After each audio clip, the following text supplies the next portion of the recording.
नमस्कार दोस्तों। मार्केट में एक अच्छी खासी तेजी आज देखी और कह सकते हैं ना कि एक अच्छी खासी पुल बैक रैली 135 पॉइंट्स की देखी। तो ओवरऑल ठीक ठाक था मार्केट। और जो जीडीपी के आंकड़े आए और जिस तरह से आज जीएसटी काउंसिल की मीटिंग है तो कुछ पॉजिटिव आएगा।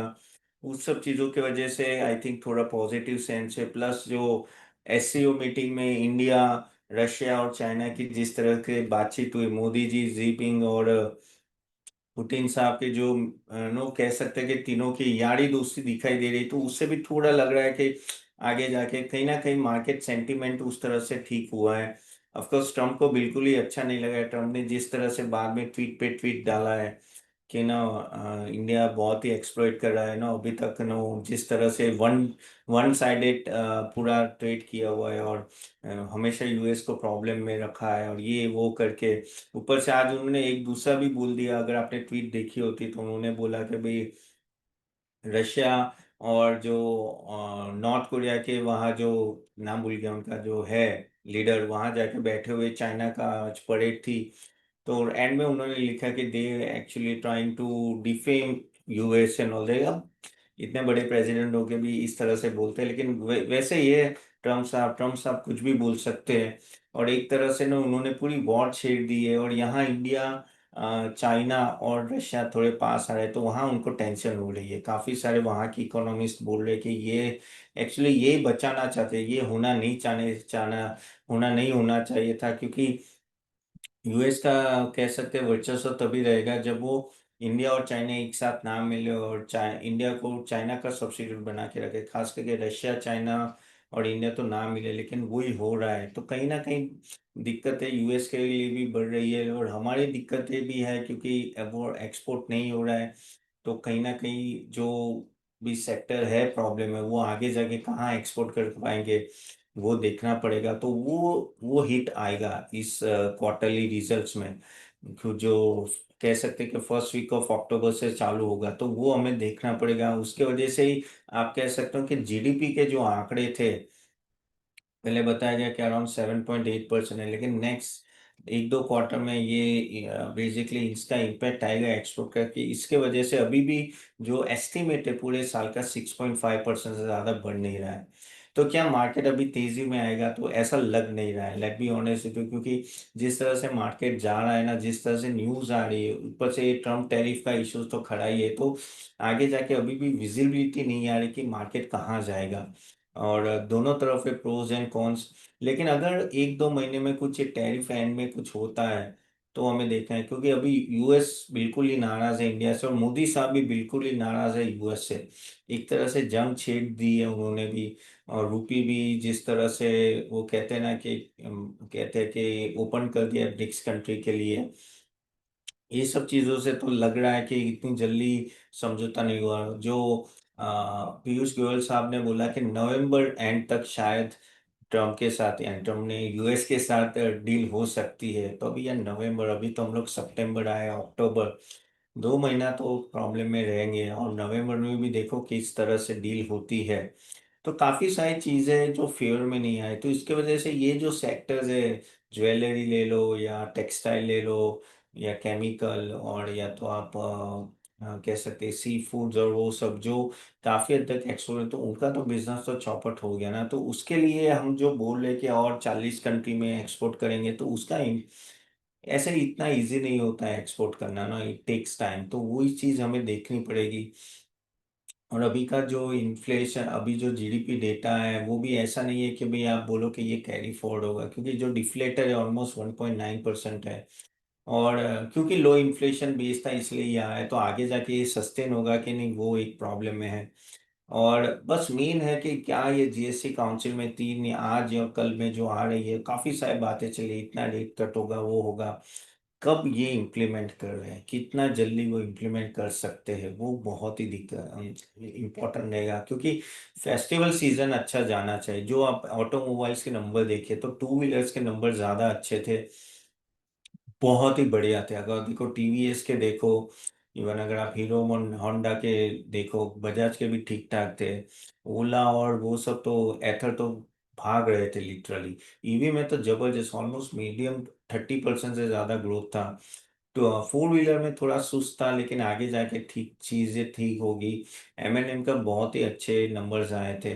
तो ऑटोमोटिव नंबर्स अगर आप देखो, पैसेंजर व्हीकल के कह सकते हैं कि सॉरी, कमर्शियल व्हीकल के इतने कुछ ज्यादा नहीं थे। पैसेंजर व्हीकल के भी आप दे सकते हो, ठीक थे, लेकिन ओवरऑल मुझे लग रहा है कि आई थिंक फेस्टिवल सीजन में काफी हद तक इम्प्रूवमेंट आएगा। और वो हमें देखना पड़ेगा कि डोमेस्टिक एंड में किस तरह से इम्प्रूवमेंट देख पाएंगे हम लोग, क्योंकि इन्फ्लेशन कट होगा तो काफी लोगों ने तो अभी बाइंग रोक के रखी है, तो पेंट अप डिमांड बहुत बड़ा आएगा। और ये जो लास्ट टाइम के जो डेटा है, अगस्त के जो डेटा है, तो उसमें ये ऑलरेडी टैक्सेशन का बोला गया था। तो यानी मतलब अगस्त के जो सेल्स नंबर्स आए वो इतने भी खराब नहीं आए। यानी अगर आप रूरल एरिया में देखो और वहाँ सब टू व्हीलर भी अभी लोग बाय कर रहे, that means they are positive. तो वो एक अच्छी गुड न्यूज़ है इंडिया के लिए। लेकिन आगे जाके देखेंगे कि किस तरह से चीज़ें होती है। तो एक तो जीएसटी इम्प्रूवमेंट आ रहा है। बाकी क्या कर सकती है गवर्नमेंट? तो गवर्नमेंट ईज ऑफ बिजनेस में कुछ कर सकती है। उन्होंने ऑलरेडी कॉर्पोरेट टैक्स तो कट करके रखा हुआ है। पर्सनल इनकम टैक्स में 12 लाख का ऑलरेडी उन्होंने एग्जम्पशन दे दिया है। तो उन सब फ्रंट में तो आई थिंक गवर्नमेंट को जो हो सकता था वो कर लिया है। तो अभी इंडिया को, इंडियन मार्केट को ऊपर क्या ले जाएगा? Earnings, earnings and earnings. क्योंकि अगर हम लोग इंडियन मार्केट्स देखें तो अभी भी हम लोग टोटल ईपीएस का अराउंड 1100 के ईपीएस के अराउंड ना हम लोग 21 या 22 के पी पे चले, जो ऑलरेडी ज्यादा ही है। इतना सस्ता नहीं है Indian market compare to other markets. हम लोग अभी भी प्रीमियम है। अगर आप चाइना की बात करो तो इस साल में 35% बढ़ गया है। जापान तो ऑल टाइम हाई टच कर रहा है। काफी सारे जो अदर मार्केट्स है, Asian market, they are also doing much much better than what we are doing. अकेला इंडियन सेंसेक्स से जो परफॉर्म नहीं कर रहा है, क्यों? क्योंकि ऑलरेडी हम लोग बढ़ चुके थे पहले। हमने 3 साल की बहुत ही अच्छी तेजी देखी है, तो एक साल तो कुछ मूवमेंट ही नहीं आया। हम लोग एक साल तो आप देखें, ये 24,000 26,200 के बीच में ही घूम रहे हैं। और अभी भी नहीं लग रहा है कि इतनी जल्दी हम लोग वो ऑल टाइम हाई पार के, अनलेस एंड अनलेस कुछ अच्छी न्यूज आ जाए ट्रेड न्यूज में, और या तो अर्निंग सीजन अच्छी हो जाए, जो शायद ऐसा हो सकता है कि जो अक्टूबर नवंबर दिसंबर का जो मंथ है वहाँ आई थिंक काफी हद तक तेजी आएगी। तो वो क्वार्टर में तो वो जनवरी फर्स्ट वीक में आएगा, तो वहां कुछ तेजी आ सकती है। तो तब तक तो मुझे नहीं लगता ऑल टाइम हाई हम लोग इतनी जल्दी टच कर सकते हैं। तो ये चीज आपको थोड़ा देखना पड़ेगा कि क्या किस तरह से। इसलिए आपको भी बाइंग आराम से करनी है, कोई जल्दी नहीं है। और लेकिन काफी हद तक आप देखो कि ये जो कुछ स्टॉक्स बहुत बढ़ चुके हैं क्योंकि जीएसटी कट, तो काफी हद तक डिस्काउंट भी हो गया है कि जो तेजी आनी थी। तो be careful on that part also. By the way, आप लोगों को बताऊं, हमारा जो वो नया मॉडल पोर्टफोलियो हम लोग 1-2 दिन में लॉन्च कर रहे हैं। जस्ट कुछ स्टॉक सिलेक्शन में हम लोग अभी लगे हुए हैं। होपफुली वो भी आपको जितना जल्दी हो सके हम लोग आपको वो लॉन्च करके दे देंगे, हमारे सभी जो मेंबर्स हैं। होपफुली ये वीक में तो हो जाना चाहिए, क्योंकि इतने सारे नए स्टॉक्स दे रहे हैं, मॉडल पोर्टफोलियो दे रहे हैं, तो थोड़ा टाइम लग रहा है। और जो हमारे जो नए मेंबर्स हैं, जो अभी तक नए पार्टिसिपेंट जिन्होंने अभी तक हमारे मेंबर नहीं बने, तो आप www.catapan.in में जाके प्लीज चेक कीजिए हमारे packages. There are individual packages also, और एक कॉम्बो पैकेज भी है। तो आप जरा देखिए तो आपको पता चलेगा। तो चलिए वापिस हम लोग बात करते हैं मार्केट के बारे में। तो मार्केट में गाइस एक चीज और चीज आपको समझने की, ये जिस तरह से माहौल अभी चल रहा है मार्केट का, तो एक तरह से आपको ऐसा नहीं है कि अभी 1-2 दिन तेजी आई तो भाई सब कुछ तेजी में रहेगा, ऐसा नहीं होता है। काफी सारी चीजें यहाँ चेंज होती है। और कुछ ना कुछ न्यूज आती है उसके बेस पे भी चेंज होगा। लेकिन अभी जो वर्ल्ड ऑर्डर चेंज हो रहा है कि यूएस के वहां से हटके अभी हम लोग ये चाइना और रशिया के पास और जा रहे हैं, तो वो एक बड़ा चेंज आ रहा है इंडियन डिप्लोमेसी में। और अगर आप देखो तो मोदी जी ने भी कल बोला कि भाई जिस तरह से हमें अपनी फार्मिंग कम्युनिटी को सेफ गार्ड करना है, 60-70% वही है।